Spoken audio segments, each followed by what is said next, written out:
ભરૂચ જિલ્લામાં લાંબી રાહ જોવડાવ્યા બાદ ગઈકાલે મેઘરાજાએ ધમાકેદાર એન્ટ્રી કરી હતી। વાલિયા પંથકમાં 3 ઇંચ જેટલો વરસાદ ખાબકી જતા સિલુડી સહિતના આસપાસના ગામોમાં લોકોના ઘરોમાં વરસાદી પાણી ઘૂસી જતા લોકોના ઘરવખરીના સામાનને નુકસાન થયું હતું તો કેટલાક લોકોને સ્થળાંતર કરવાની ફરજ પડી હતી।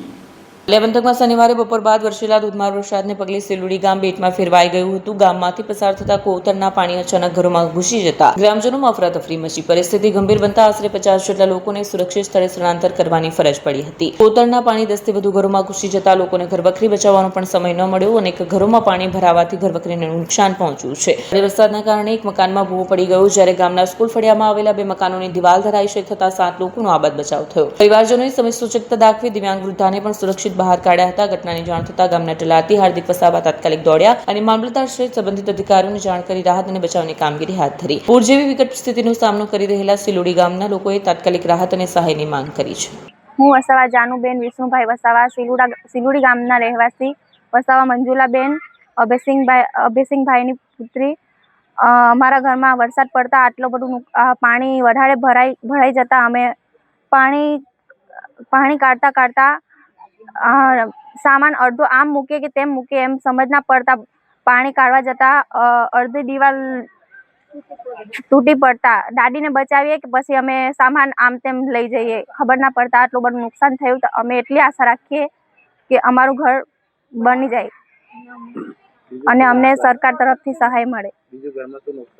અને અનાજ પાણી એવું કશું નહીં, ડોક્યુમેન્ટ અને બધું ભીનાઈ ગયું। અમે સરકાર તરફથી એટલી આશા રાખીએ કે અમને અમારું બસ જીવનની જરૂરિયાત આમ નુકસાન થયું એ મળી જાય। આજ રોજ અતિ ભારે વરસાદ આવવાથી સિલુડી ગામે લગભગ અંદાજિત 10 થી 15 મકાનો ધરાશાયી થયા છે। ગરીબ આદિવાસીઓ જે બિચારા મજૂરી કરી પોતાનું ગુજરાન ચલાવે એવા લોકોના ઘરો પડી ગયા અને ઘરવખરી સામાન તમામ બધો તણાઈ ગયો છે। તો તંત્રથી મારી અપીલ છે કે આ લોકોને પોતાના મકાન મળે અને ઘરવખરી સામાન પોતાનો અનાજ પાણી એમને મળે એવી આશા છે। એટલે અમે જાણ કરી છે તંત્રને અને પ્રમુખ સાહેબની પણ જાણ કરી છે તાલુકા પંચાયતના।